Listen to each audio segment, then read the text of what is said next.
Hello and welcome to Aurora Northeast Academy. We are back after a long time. Today, we will discuss how to approach Indian polity for Mizoram Civil Service Examination. We have already discussed the syllabus. We have broken down the different components, the different stages of the examination. It's our turn now to delve deeper into each and every component of the subject, each and every component of the examination. We will start with Indian polity, how to approach Indian polity. See, this is one of the core subjects in civil services examination, along with history, along with geography, economy. So you have to be thorough with your polity preparation. I will try to briefly touch upon the different segments of the polity section, how to approach the prelims, how to approach the mains. Having said, having said so, I just want to make it clear that the line of distinction between the prelims and the mains is not very clear. It's blurred now. You have to be conceptually sound to pass the prelims, and you have to be very fast in your writing as well as conceptual clarity in your writing. These are the things that will matter when it comes to mains. So let's get started. In Indian polity, first of all, we will have a very brief introduction of what we mean by the term constitution. Then let's start writing Indian polity.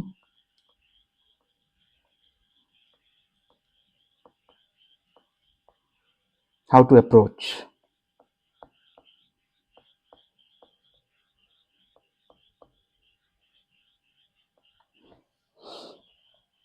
So the first segment or the unit will be introduction to the constitution.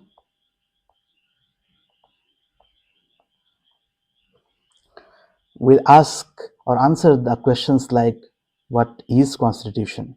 Then we'll come down to India. We'll compare Indian constitution with constitutions of other countries like the United States of America. We'll also compare India's constitution with that of Britain, Canada, etc., Germany for that matter. Then after this brief comparison, we'll start directly with the core segment of Indian Constitution, that is the part 3 of the Indian Constitution. In introduction, we'll definitely touch the preamble to the Constitution of India, the factual as well as the descriptive part, the historical significance or the history behind adoption of the preamble of India. Then we'll also talk about the amendments that were brought about in the preamble through the 42nd Constitution Amendment Act. So we'll talk about Indian Constitution, basic features. In basic features, we'll discuss at length whether Indian Constitution is a federal constitution or not, whether Indian Constitution has resemblance with the constitution of how it resembles that of US and how it resembles that of UK. We'll make these comparisons. I hope that makes it clear. We'll talk about various aspects like the lengthiest constitution in the world, then a mix of flexibility and rigidity, whether the amendment to the Constitution of India is easy or not, we'll discuss at length. So this will be our brief but very important introductory chapter. Then we'll come down to the core, that is part 3 of the Constitution, you should not remember this part 3 and part 4 right now. You should try to focus on the core aspect. Second unit will be the fundamental rights, and we'll club together the directive principles of state policy in this unit also. Okay, so this will be about fundamental rights.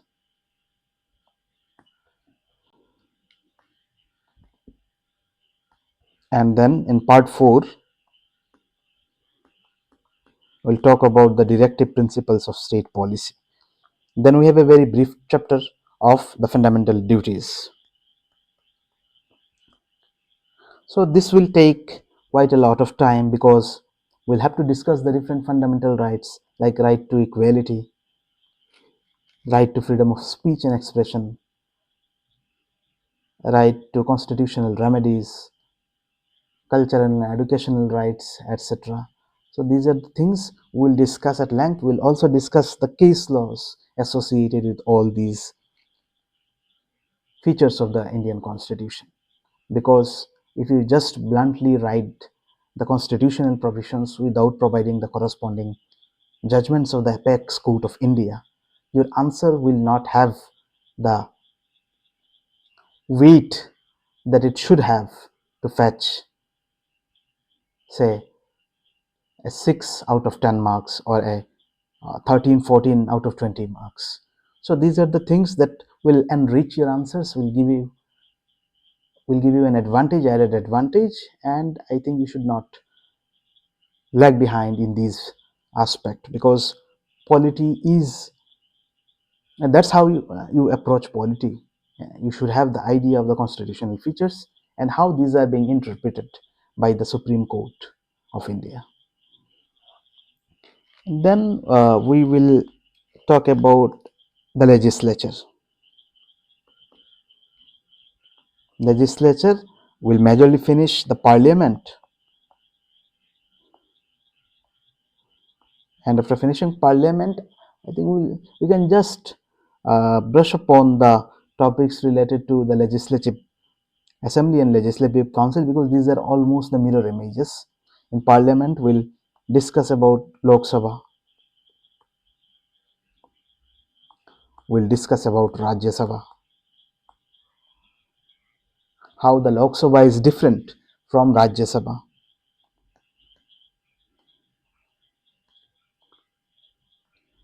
Ba is different from Rajya Sabha. So if you check the UPSC questions, UPSC is asking questions like the Rajya Sabha has been reduced to a secondary chamber. So justify or critically analyze. These are the sort of questions that you will have to answer in the mains and prelims. However, you have to stick to some constitutional articles, constitutional features. We'll discuss all these things in a holistic manner. Also, we'll compare the Rajya Sabha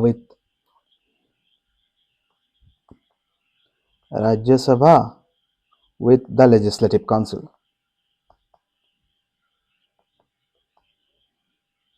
After legislature, in legislature we will discuss the different motions, the different tools through which the executive keeps the legislature keeps the executive accountable. For example, so we'll discuss the motions, we'll discuss budget, the process through which budget is passed, motions, talk about budget, we'll talk about how the parliament can also amend the constitution, amendment to the constitution by parliament, removal of judges, impeachment of president.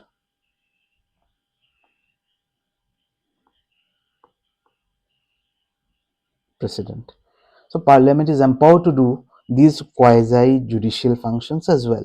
So we'll look into all these aspects as well. So after completing judiciary, We can also go for, I think judiciary is the third. Okay.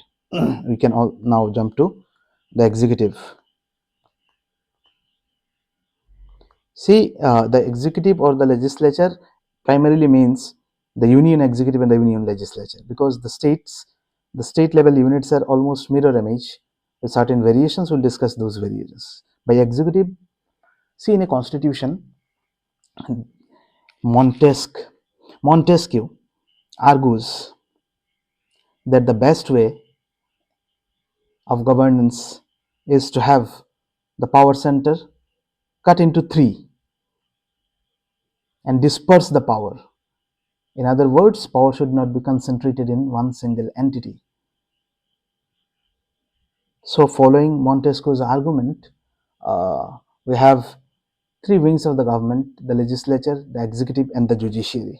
Okay, three wings of, we have legislature, we have executive, we have judiciary. Legislature formulates, enacts law. Executive enacts law. Executive implements, and judiciary interprets the constitution, adjudicates between the center and the states, etc. So in executive, we will have the president, vice president. We will cover the president, vice president, the prime minister, and his mirror image at the state is the chief minister. We will cover a very important office which is always surrounded in controversy, the office of the governor. And in connection to the post of governor, we will discuss the suggestions given by different committees like the Sarkaria Commission, Punchi Commission, on how to go about with such posts like the post of the governor. We'll also talk about the Attorney General. At the state level, we have the Advocate General. Then the fifth will be center-state relations.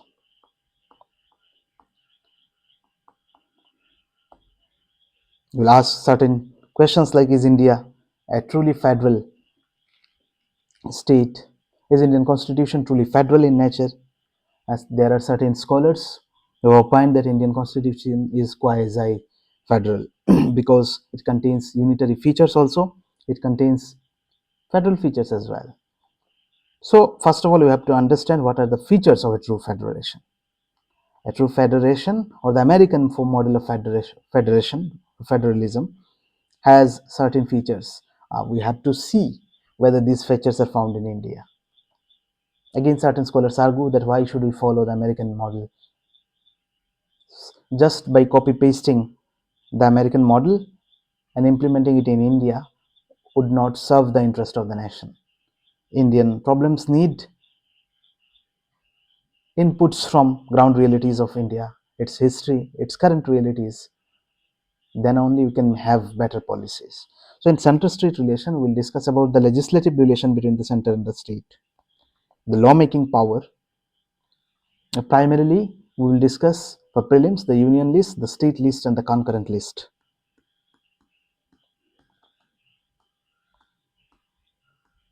State list, concurrent list. We'll discuss the different items in the three lists. We'll also discuss the residuary power lies with state or with the union. We'll discuss different doctrine of the Supreme Court of India whenever there is a clash between the lawmaking power of the center and the states. Then we have the executive relation between the center and the state, and then we have the financial or fiscal relation between the center and the states. It's about who can impose tax, who can collect the taxes, on what items who can collect tax, who can impose tax, etc. We'll discuss all these things. Then we'll discuss the emergency. Emergency, a very controversial aspect of Indian Constitution, yet it persists in the Constitution. So we have to look into it, how the relation between the center and the relation between the government, the state and the citizens change during emergency, whether the fundamental rights work during emergency just like they work during normal situation. So these are the aspects, the impact of emergency on lawmaking power of the state, whether the state assembly remains in suspended animation or whether it is abolished altogether, dissolved altogether. These are the things we'll discuss. Okay, and then we have the local bodies. In local bodies, it is mainly the Panchayati Raj institution, Raj and municipalities. Now we have to look and deep dive into the different aspects of the local bodies, especially the Panchayati Raj.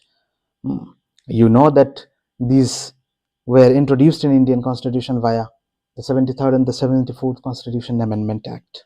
So we will discuss in detail about the local bodies, Panchayati Raj and municipalities.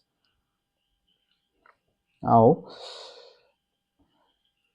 number 8, we'll discuss certain constitutional. My judiciary is one of the most important wing or section of our syllabus, judiciary. We'll discuss appointment of judges, appointment, removal of judges. We discuss the collegium system. We'll discuss the National Judicial Appointment Commission, NJSC. We'll discuss the jurisdiction of the Supreme Court, original jurisdiction, appellate jurisdiction, advisory, etc. So then different bodies, constitutional and non-constitutional bodies, for example, National Human Rights Commission, constitutional and non-constitutional bodies. National Human Rights Commission will have SC, ST Commission, will have OBC Commission. So these are the things that National Commission for SCs, National Commission for STs, National Commission for OBCs. These are the things that we'll touch upon briefly. Not very important for your mains examination, but definitely can be asked in prelims. So certain topics, I think, due to paucity of time, I could not mention, but all these things will be discussed in detail. Everything will be discussed in detail. You need not worry. And I just want to convey message that we are going to launch our foundation course for Mizoram Civil Service Examination. Aurora Northeast Academy is at your service, providing you the best solution to the problems that the students are facing for the preparation. I know there is paucity of material at times. So I will let you know the date when we'll be launching, but it will be very soon. We'll coming up with the entire timetable on how to proceed. Till then, please follow our channel Aurora Northeast Academy, subscribe to it, and we'll be back with our next video very soon. Thank you for watching Aurora Northeast Academy.